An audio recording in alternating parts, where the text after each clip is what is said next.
ladies and gentlemen. The guys came up here and worked some on the weekend. They have more than 20 hours of footage, and they boiled it down. They're trying to transfer it over to the computer system right now so we can premiere it here. And that's the easiest way just to do it live, to actually get it up on PrisonPlanet.tv. But it will be up on PrisonPlanet.tv this evening regardless, and we may have it for you by the end of the show. But you also have the documents given out by the state police, by the National Guard. So we've got Jason Douglas and Rob Dew, two Gammer guys. They also helped direct and edit the film Police State 4, The Rise of FEMA, my latest documentary.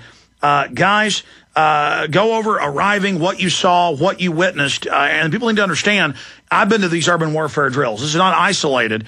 And they're acclimating the public for military occupation, for schools to be taken over by troops, military, regular army, foreign troops. And I have witnessed in Hebron, Maryland, troops training for gun confiscation, the Marines. We've witnessed it in Swansboro, North Carolina. We've witnessed it in Alabama, Urban Warrior in California, foreign troops with our troops training with role players who are American terrorists in LE 09 last year. So this is not isolated. You see troops at the Kentucky Derby. Somebody runs out on the field after the race, like everybody, the troops run up with 45s and arrest them. They didn't have police do it. No, troops did it. Year after year, the Super Bowl, Marines running drunk driving checkpoints all over the country. Well, what's wrong with the Marines stopping drunks?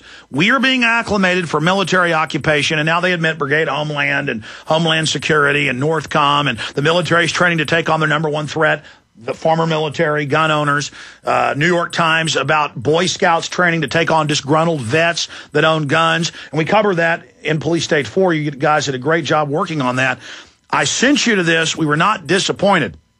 I wish we would have been disappointed. I wish it would have just been a normal terror drill, but no, it wasn't. It was a federalization martial law drill. So, gentlemen, great job up in Chicago and surrounding areas in your 5-day trip. Break down what you witnessed.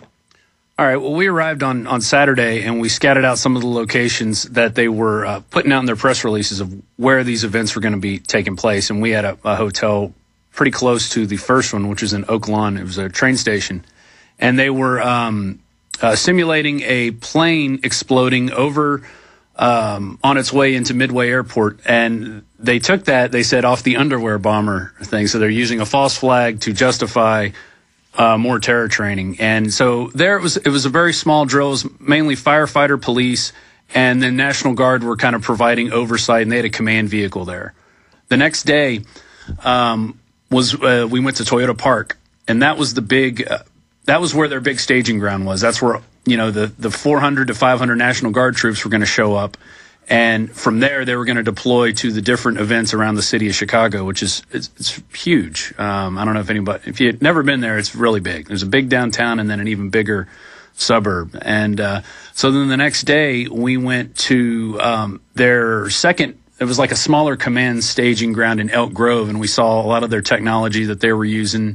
They gave us a couple interviews, and then we went down to Bensonville, which is, you had a caller earlier today, I was listening, he said that he saw, some stuff going on in Bensonville, and that's where the main... He was saying he saw you on the news. Yeah, well, I mean, I was all over the place. Both me and Douglas were just shooting video everywhere, and, we just went right up to the National Guard, we got our press passes from them, and they pretty much gave us carte blanche on shooting whatever, and, we just asked questions, they answered them.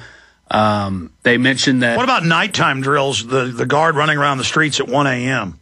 Now, there was one nighttime drill that we went to, and it was run by the city, and that was a couple days later, and they were very standoffish about letting anybody... That was a gun confiscation drill. That was the key. Well, they were going into a train with the SWAT team, and they didn't want the SWAT team shown, and then after that, they were doing decontamination. Mainly what the National Guard, from what we saw, was they were doing decontamination exercises of people, except with the one terror drill where they were going to take out some terrorists and then free some hostages, and then there was a chemical spill in there, and that was with the Boy Scouts. They were all... Okay, we're going to get to the Polish troops and the video you have of this, and of course we'll also hold up some of these documents you have. We can show the document cam from the ceiling and see some of those. But Douglas, give me your take and breakdown, your report on what you saw.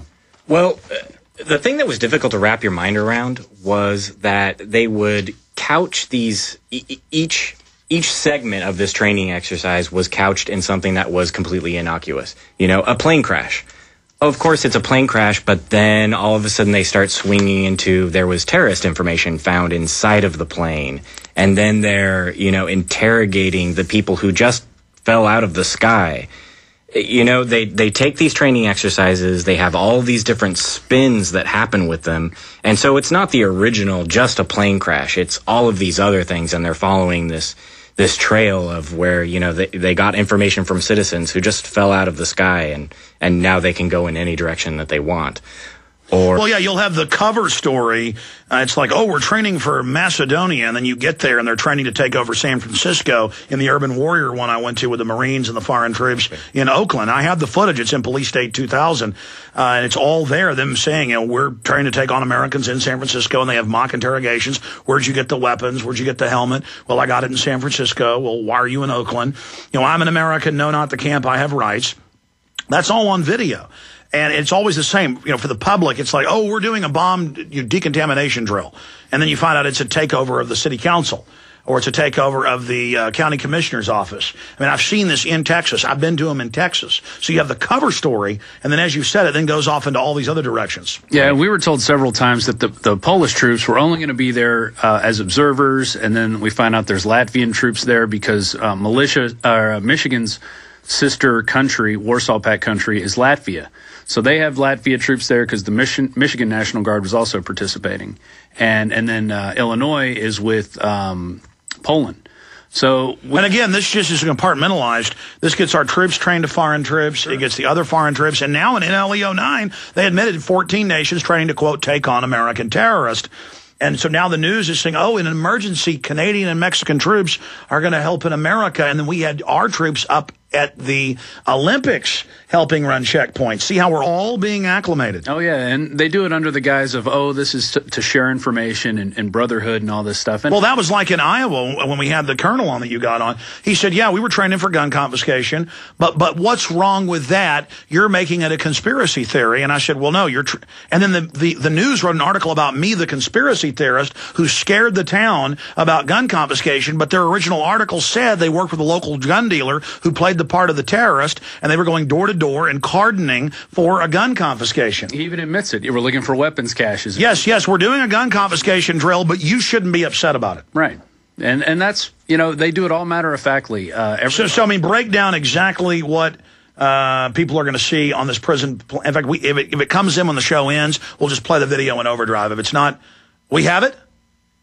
Awesome. It transferred. How long is this video? Well, I cut it up into two parts. What you're going to see right when it starts is the guy, Captain Bright, who was kind of our liaison, who was taking us around, and then the head of the Polish of their command group. There was about 13 or 14 Polish soldiers along with firefighters. And then I guess the best thing to describe is Polish FBI. They wouldn't come on camera, and they were kind of standoffish to us, but it was three individuals who just kind of they were observing the whole time, but they were their equivalent of the FBI is what. Now, I haven't seen this yet. I mean, for radio listeners, do we need to narrate this? Yeah, as soon as they pop it up, I'll do some narration and tell them what they're seeing. Okay, and Douglas, you feel free to pop in. Now again, specifically in this drill, and they let you in there, it was the Boy Scouts covering their faces, and this was a hostage drill, or what was this? The whole point of that exercise was terrorists had taken hostages into a building and sealed it off. And then they'd also found, upon entry, they find chemicals, a spill, which was simulated with flour. And so the Boy Scouts were all in that area. They come in, they cut the door down using those kind of rotary saws that are gas powered. So they cut through, bust in, they kill the terrorists, and this was in the main room. Were you able to get the sheets on who the terrorists were? Because in a lot of these drills, it is American militia. They didn't say anything specifically. I went up and asked the guys, and they just said, no, we're terrorists. I went and asked the terrorists, are you representing anybody? Are you with any particular group? And they said, no, we're just... Because in Michigan, they had the drills in the schools where they were people against public school. They were homeschool families. Right. And they told the kids that we're attacking the school. Yeah. Which is a demonization tactic. I didn't get that particular information from them, but what was clear, and in the main room, it was all Illinois State Police. And then we look over, and there's this little spiral staircase, and all of a sudden there's Polish troops there, and they never mentioned that they were going to be participating in the exercise. And all of a sudden they start coming down the stairs, and then they're kind of cordoning off the Boy Scouts at gunpoint, and they're holding them there. And there was another terrorist staging group there, and they actually used a hand grenade. Oh, really? There, yeah. Well, I want to add that in Road to Tyranny, we interview a Marine Corps captain who in the 80s was actually raiding gun dealers' homes and offices in a police jacket. And so they've actually got military engaging in raids everywhere. That's the next level of secrecy. Well, and one of the exercises was taking down a meth lab. They find a meth lab, so it's automatically this, instead of a local law enforcement issue, it becomes a terrorist plot because it's, chemical or biological, or, they kind of just take, meth lab and turn that into It's mission creep. I mean, that's like they charged Atari with weapons of mass destruction, a 7.6239 rifle that fires 7.6239, Eastern Bloc rounds is now a WMD, a weapon of mass destruction. And, of course, now the judges ordered them to release. It was all staged. But exactly. And